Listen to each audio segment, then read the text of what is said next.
Good afternoon, everybody. Welcome to the Bold Inventor Show. I'm your host, JD Hoovener, with my co-host, Matt Colseth. Matt, so good to have you. How's it going? Hey, man, looks like we're having some trouble on our Facebook stream.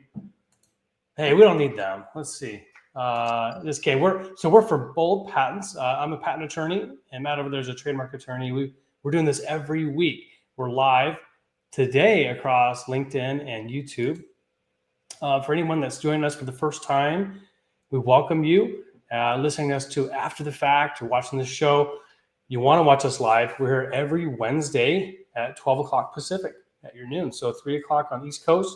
We're talking intellectual property, helping you, the inventor, entrepreneur, business owner, with lots of cool Q&A live if you're hopping on. And we do some preloaded questions that come into our Reddit channel as well as our Facebook and LinkedIn pages. So happy to have you. And just so you know, this is not a confidential forum. So this is not the good place to mention for the first time or anytime, anything confidential. So we're just chatting about legal information, going over hypotheticals. And as you probably could tell by the title here, we're going to be doing an interview with one of our previous clients, our current client, Jimmy, with Step and Lock Journey. Matt, how are you doing today? I'm great. Good. Excited to be here. Tail end of summer. Yeah. Kids are home. Thinking about going back to school here. So. Yeah, exactly. That's the mode. That's great. I've got kids home this week, and they're getting antsy. They're getting antsy and excited for school. We're starting Wednesday next week. Nice. A week from today. So, we've got open houses coming up, getting their teachers assigned. All that. So my oldest daughter's entering middle school this year, so she was at middle school orientation today. Okay, yeah, that's a lot. I've heard that it's just kind of like the first sixth graders. Is that what it is? Yeah. So it's, kind of before the seventh and eighth graders get there, they get kind of a primer. Yep. That's so good. Cool. And then actually she'll go to school a day before everyone else goes to school. So the sixth graders have like a full day in the middle school by themselves first. Fantastic. That's good. You kind of navigate without all the people. Yep. I've been inside those halls recently. I did middle school track, and trying to get to the locker room. Oh man, that's a ton. It's like a salmon. You just sit in the river of students. Waiting for your turn. Yeah, it's a ton. Well, I'm excited for today's show. We're doing some Q&A here, you and I, and then we'll bring on our guest, Jimmy. He's got an amazing last name. I'm going to have him help me with how to pronounce it. So amazing that he's going to tell us how to say it. Jimmy W, and he's the founder of a really cool invention that's on Kickstarter right now. 7 days left. It's blowing up. I mean, over 50K. Blew past his goal. Wow.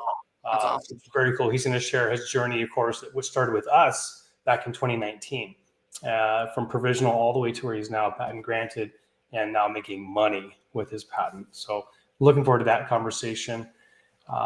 Again, we welcome anyone that's joining us live to ask questions. You'll get to the top of the queue. Matt, myself, will be looking for those. Meanwhile, I've got 4 questions I was looking at. I thought to be pretty darn good. And we'll take those on, then we get to our guest. Sounds good.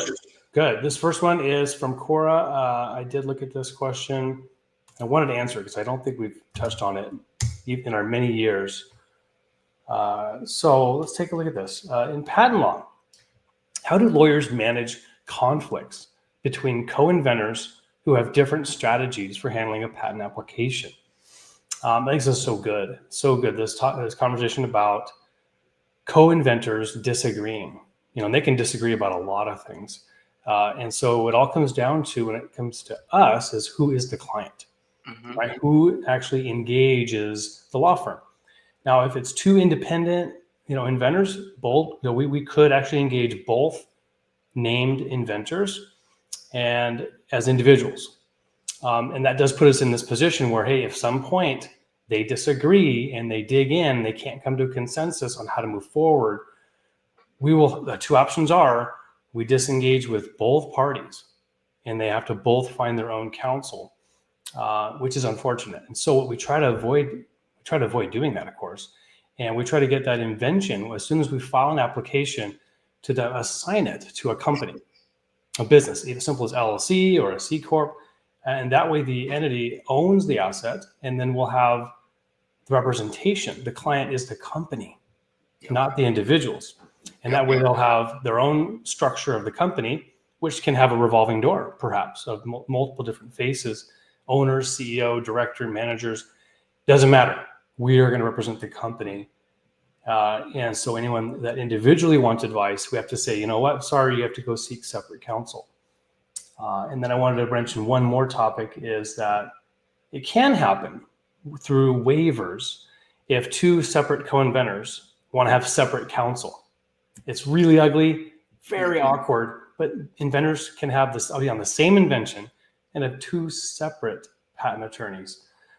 Why are you going to pay double? But it's just perhaps some inventors, disagree or have business issues. We are actually, I'm in that situation right now with one of our clients. Okay. You want to walk through kind of some of the hypotheticals? Yeah, just a high level overview of what's going on there. But yeah, there's two attorneys of record on one registration at the USPTO right now. And it's because our client believes that they own the trademark registration. And there's a third party who believes that they own it. And there's two listed owners. It's an individual who used to be a manager of the company, and then the company itself. And so our position is that, well, that's our trademark, and she was a representative of the company when it was filed, and her name shouldn't be on it. Well, their viewpoint is different. So right now, we're just waiting for the renewal to go through, right, and waiting for one of us to file the renewal and figure it out. But we haven't gotten anywhere with that issue yet. Dang. Yeah, that's interesting. Yeah, it can happen. Some sticky situations like that. So it's sort of an ownership question while it's going through registration. Both parties, want it to go. Yeah, it's been registered, and at this point, we're just registered. Okay, got it. It's registered. Like, who owns it? Well, we own it, right? No. Well, we're gonna have two attorneys of record now, and we're gonna figure it out at that point. So. Okay, love it. Okay, let's stick with trademarks on this one. This is involving domain names, and this comes up a lot. Here we go. So someone bought a domain, which I wanted to use. Yep. I read that it's only possible to get it back if I have a trademark. Where and how can I get a trademark for a brand name? Yeah, a little bit more complicated than that. So if you own a trademark registration and that trademark is being used in the domain owned by a third company, and they're redirecting traffic to profit off of your goodwill, off of your brand, then you can claw it back through Uniform Domain Resolution Procedure, which is a World Intellectual Property Organization lawsuit, essentially. Okay. So that would be, one option, but man, you wouldn't want to, that's pretty fact specific. For the most part, I tell clients, if someone else has a domain and you have a trademark registration, you can't get the domain. There's a very limited fact pattern where they are acting in bad faith, that they registered the domain after you register your trademark, and then they try to, misdirect it or sell the domain back to you. Very specific fact pattern that though. So generally speaking, no, but talk to an attorney. Right. Yeah, I think I've heard you answer this, a little bit a few times in the past. Where like, hey, don't necessarily go to battle on the URL. It's not that big of a deal. Yeah, you find it. That's my advice to clients too. Is that domains just don't matter like they used to. Right. Yep. Back in my day, like SEO from an SEO standpoint, like domains mattered, right? And then Google's gotten so good and other search companies that it just doesn't matter anymore. 100%. Love it. Thanks, Matt. I've got a few live people on. We're going to be doing an interview with Jamie W. of Step and Lock here in just a few minutes. We're going to do 2 more Q&A questions. This is your time to get your question in. If you have something on your mind, keep things hypothetical, of course, nothing confidential. Matt and I'd be happy to take your question on. So send it into the comments. This one is about provisional patent applications and is it worth it? Let's dig into this. Okay. So I have this invention that's super revolutionary, and I want to get a provisional patent essentially just for college apps to stand out in the sea of students with published papers. I would like to be non-restrictive to others, something like Volvo's seatbelt patent. I don't know if I know that. So basically giving it away, right? Sure. No sort of a comma. It was like free Collective Commons or whatever the word is, disregarding the price and the work of everything. Is this provisional patent worth getting? Okay, a few things here. So your goal is to basically have this be an addition to your resume and sort of an academic process. That's not a great reason to go get a patent, in my opinion. The patent process is, I'd say to a lesser degree than trademarks, should be about making money. Now with trademarks, it's all about being in business, right, Matt? And so with patents, if your goal is merely to have an academic exercise, basically have a pretty looking white paper, you don't need to have the USPTO around it, in my opinion. But if you want to sort of have that rigor to be able to say, hey, what I've done here is novel and non-obvious, and I could go commercialize it. Okay, a provisional patent application, there's no such thing as a provisional patent, means you must be willing to follow it up within 1 year with a non-provisional patent application and see it through to issuance. So it's a multiple year process. Being just patent pending, in my opinion, doesn't really get you alone, and letting it abandon, that's not going to be a resume booster for anyone that knows about patent law. The fact that you filed a patent, anyone could do that. You put a one sentence line in, it's a provisional, it's patent pending. It doesn't carry any weight. Hasn't been evaluated or examined by the USPTO examiners yet. So the last part about this, if your goal is to, just to let it out and there'll be, to let everyone use it, right? And have royalty-free use, you simply just need to go publish your invention. And there's ways to do that. You can have a disclosure, right? A on-purpose disclosure. Lots of different ways to do that. One, I find a well-circulated journal or periodical, have a publication, a PR company help you with that. And then there is, through the patent office, you can do what's called a defensive publication, which is often done and sort of anti-competitively to assure that no one else can get a patent on it. So a few different routes to go there. Matt, any comment on that? No, I love that. That's a great answer. Very good. All right. Last question, then we'll jump to our guest. Thank you, Jimmy, for waiting backstage. This one should be pretty straightforward, short and simple. This is coming from Reddit, using trademarks. So is it possible to trademark a common term without an associated font to distinguish it? And if it is possible, can you then go after all the vendors who were using that term before you trademarked it? No. Mostly because I don't understand the question.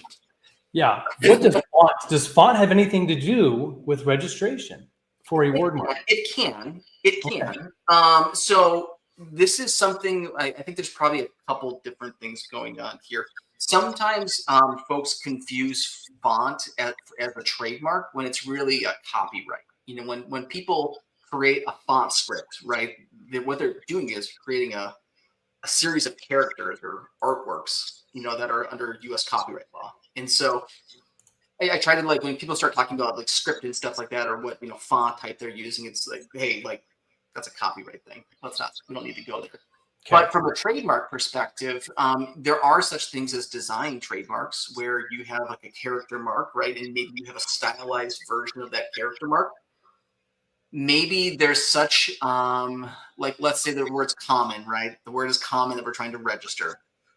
And for whatever reason, the design mark is a series of trains connected together, right? So that's kind of the script that it looks like.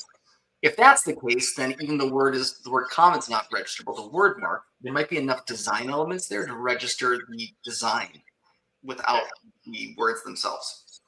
Right. That's super good. I like it. Yeah, it's really complicated, but no, basically there's no way you can go screw people over with this methodology here. Yeah, my mind is like, hey, I want to, Coca-Cola, right? That scripted signature. Yeah. This Coca-Cola and Times New Roman. Sorry, that's not. Yeah, that's not how it works. There's much smarter attorneys than me that have figured that one out, I'm sure. Okay, awesome, Matt. We knocked out the park. Let's bring our guest on, Jimmy W. Thanks for making time and making it onto the Bold Inventor Show. Hey, Jimmy.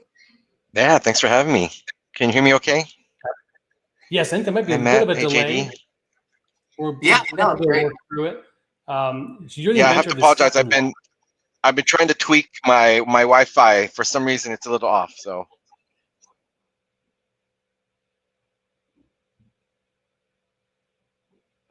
I So you're apologize. the Hopefully, inventor it's of the not too step and bad. log. Well, let's just see how we do. Let's see if it goes. We'll have to adjust it.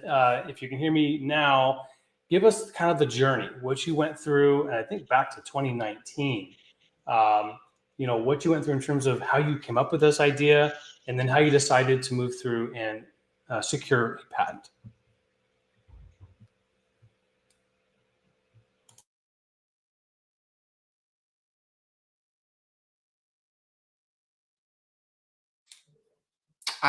It came through for me, JD, but I don't know if Jimmy's hearing us. She decided to actually move forward. How bad is it? Is it pretty bad, Wi-Fi wise? I think it is. I think unfortunately, the delay is Apologies. at least Well, 10 seconds. No worries. Matt, Jimmy, do you want to try above. maybe turning your video off and we can just do it audio? If that's Yeah. okay, let me try that and see, and we'll give it that go. Thanks everyone for their patience. Give me Might be good turn now, that Jimmy. off Hold here. on. Let's I think see. it's good. Can you hear me now? I can hear Are we you. good? Yeah, I think we're okay. I think we've improved. All right, let's Yeah, we're let's good. try We're it good. and Okay. then we'll see how it goes. But Yeah, all right. nice. Thanks again for that. Thanks everyone for patience. Yeah, so 2019.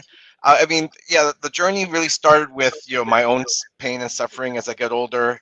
Long story short, really quick introduction to the step and lock, and I actually have a prototype here with me. It's a sliding door security device, if you will, that I think everyone knows. Typically, if you try to add security to your sliding door, you put a stick in the little channel, and maybe just kind of jury rig it so that it just adds that deadbolt feel to the sliding door. Right. But what I found over time, and the reason I reached out in 2019 was, hey, I have an idea, and it looks like preliminarily I don't really see anyone else doing it. Does this make sense? But really during COVID, I would say in 2020, when I really found the needs where we were all stuck at home, going out the back door, opening the sliding door, and after a while, that wooden stick I got lazy, just stuck out, didn't really do much, just stayed perpendicular, and that's when I decided to kind of reach out about a provisional patent, and really, is this something worth investing in? I guess at the end of the day, and my wife and I kind of sat down and said, heck, let's just do it. So reached out to the Bold team and kind of started that journey, and here we are. I think it was just at the beginning of last year, through the full patent process and utility patent granted. So excited for that. So that was a quick high level. But Yeah, sounds yeah. good. So Matt, is this something that you do day in, day out? Is design this type of hardware, or is this totally outside the box for you?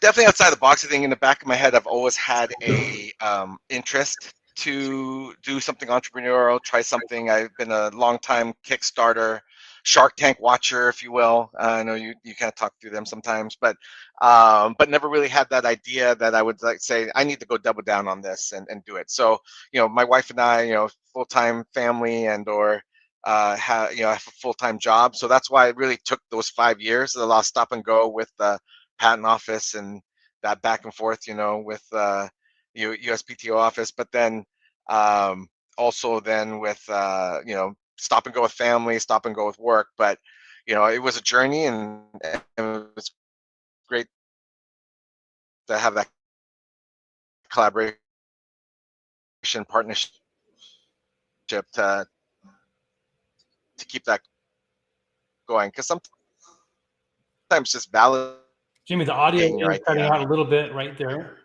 Maybe we'll let the connection settle. And what I'll do is I'll show off your patent.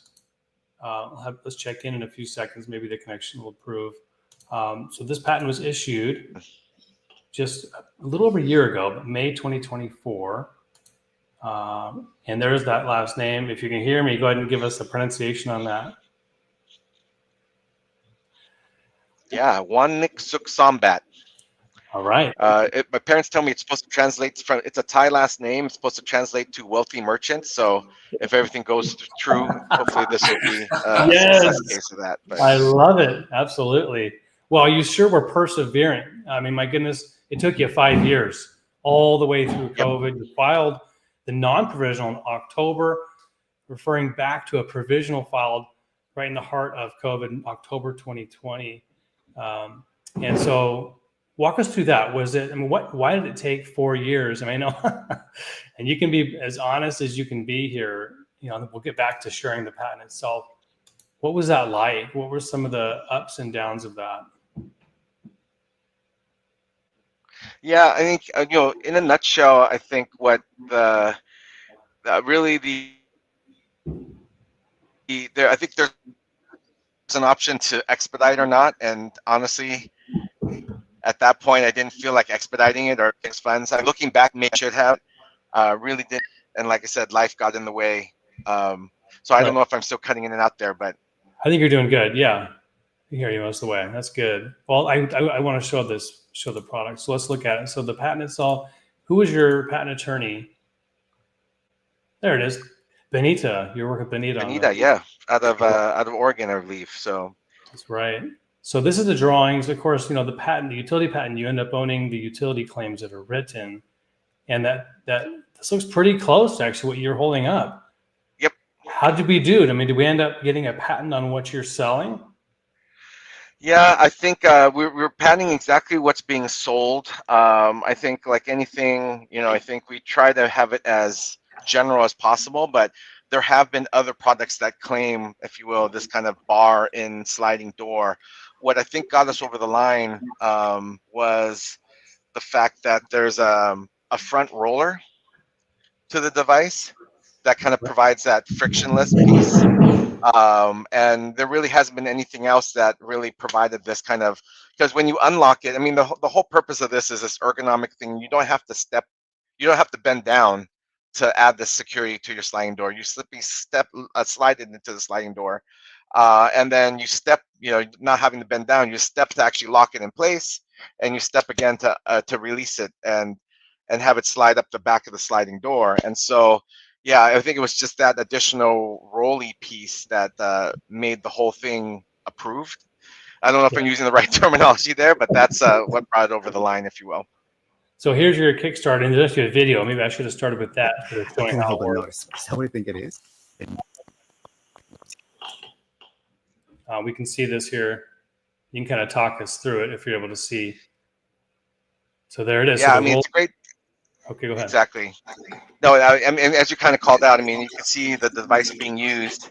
It's locked in this locked position. You just step on it without bending down, and that's what really actuates it to kind of slide open. And then you step again on a second button to have it locked. So that's really kind of the whole gist of it. It's really kind of a simple, kind of sleek design. I don't have to bend down anymore. I mean, selfishly, I wanted to produce this because I actually have 2 sliding doors at home, and I have 1 prototype, so I'm trying to get a second one. So maybe this is an expensive way to get my other sliding door secure. But like I said, it's just to add, I think we all know those front doors that have deadbolts. This is like kind of described as a deadbolt for your sliding door. Kind of adds that additional security because that sometimes those current locks on those patio sliding doors are a little flimsy. And get rid of those wooden sticks, if you will. Yeah, look at that. So you've got 502 backers. This is a live Kickstarter. It is, yeah. We've been. It's a 30-day campaign on Kickstarter. So if anyone's interested, maybe even to throw out if Jimmy W at stepandlock.com, and I can get you a family or a promo code for a deeper discount. But it's we have 7 days left of the campaign, and happy to say it's one of those things where it's a lot of investment to go through the patent process. I work with an engineering firm to actually come up with the designs that actually got put into the patent as well.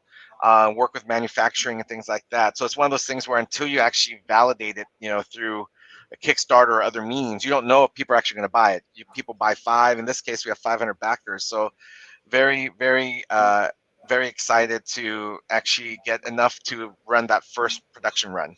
And that's kind of been the initial goal, to get that initial production run going. So. Good for you. And Jonathan Mitchell is asking, it says some Kickstarters fail miserably. Not you. What was your strategy to attract so many investors?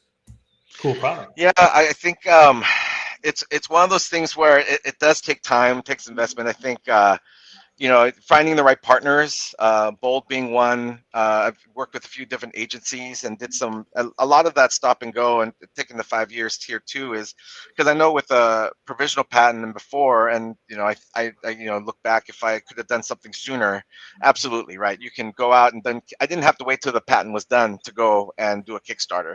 That was really on me in terms of investing time and energy to do so, and a lot of that was spent even before Kickstarter, working with, investigating agencies, doing some online marketing before the Kickstarter to kind of build this swell of audience, if you will.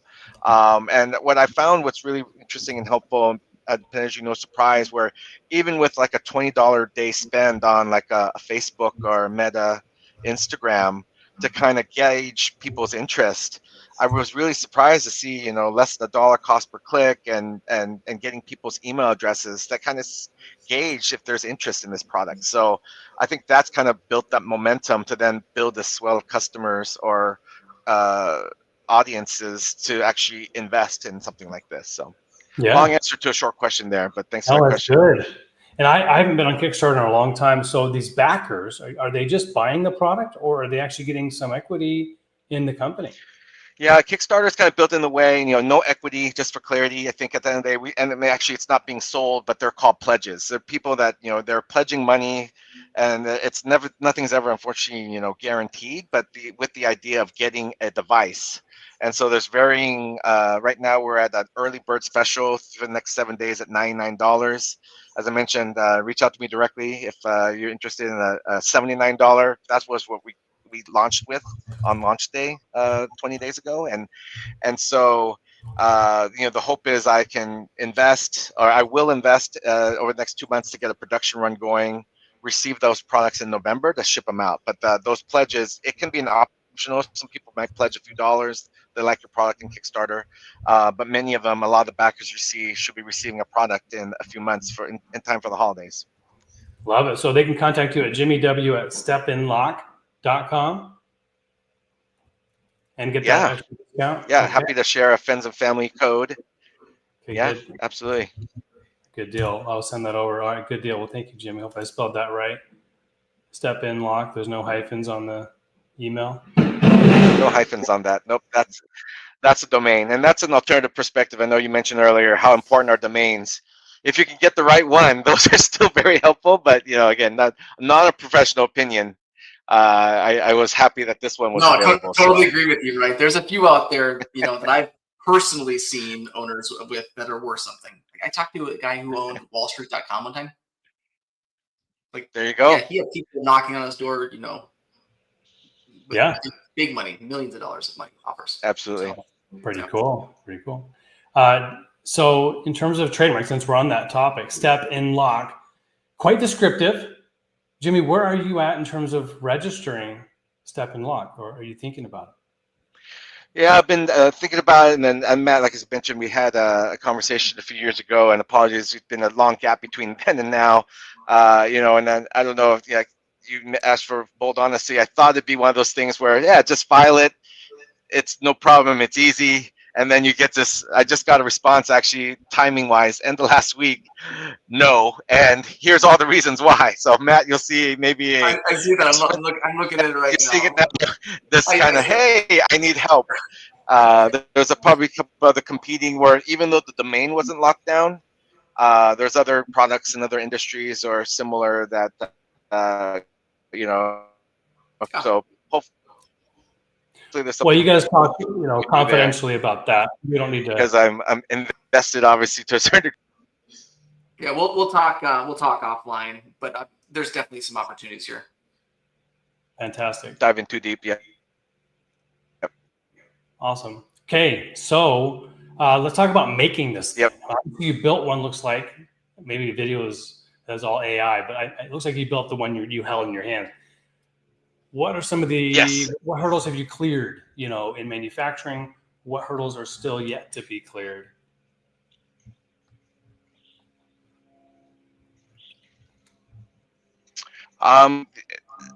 Yeah, I think the hurdles. I think that, as you saw, have a prototype, have a few prototypes now, and working with the manufacturing firm to kind of design kind of or finalize the QA. Like there are specific dimensions and sizes that really, if it's done just a little bit a millimeter off, it's not going to work the way you want. The functionality is not going to be there. So I think finalizing those bits and pieces, but we're really at the party over the course of the next few weeks to place a production order. And then pushing through timelines. I think a lot of stop and go also through a lot of this is just trying to understand the tariffs and what does that mean. I think for this, really trying to get the initial product out and just trying to at least, if possible, break even on it. So when you mentioned earlier, when you're making money, I wouldn't necessarily call that this is retirement at the moment, to be honest with you, but it is one of those things where, really if you could build that momentum and continue it,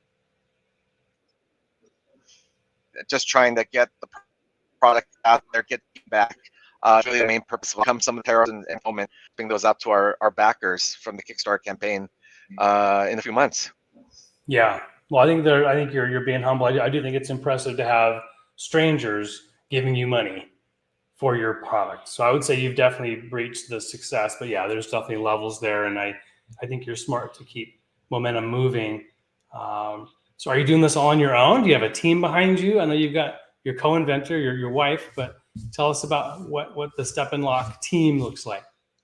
Yeah, I think the team. I mean, at the moment, and my apologies, my wife couldn't be here, but I think wife who's actually co-patent, if you will, listed as well. So it's been really a husband and wife team, both supporting feedback, engineering, and design.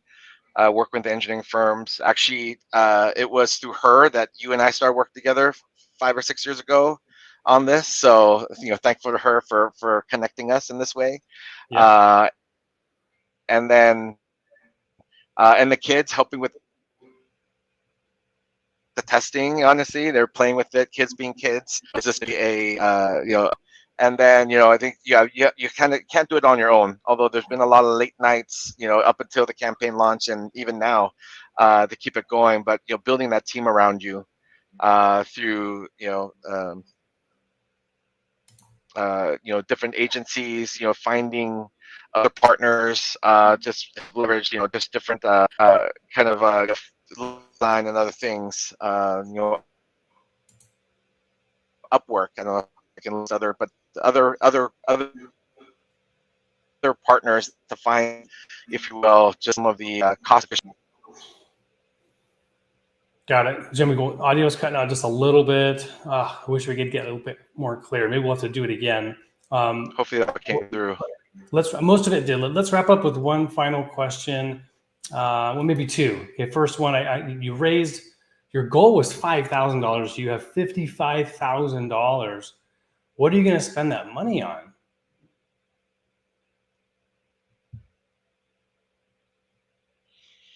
Yeah, we're just shy, just being really transparent, on a first production run. So I think the first production run was a $60,000 investment, and so this is all going towards that. To be honest with you, so I don't know if that's shipping yet or anything like that. That's just to get the product. So they're still probably a little bit shy of tariff costs, shy of shipping.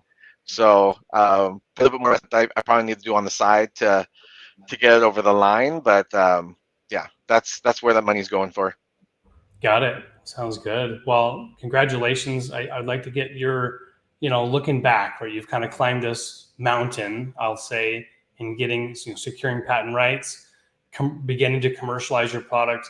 And it's taken you a number of years. If someone's out there listening now or live or after the fact, what's the biggest piece of advice you would give yourself, right? If you could do things differently?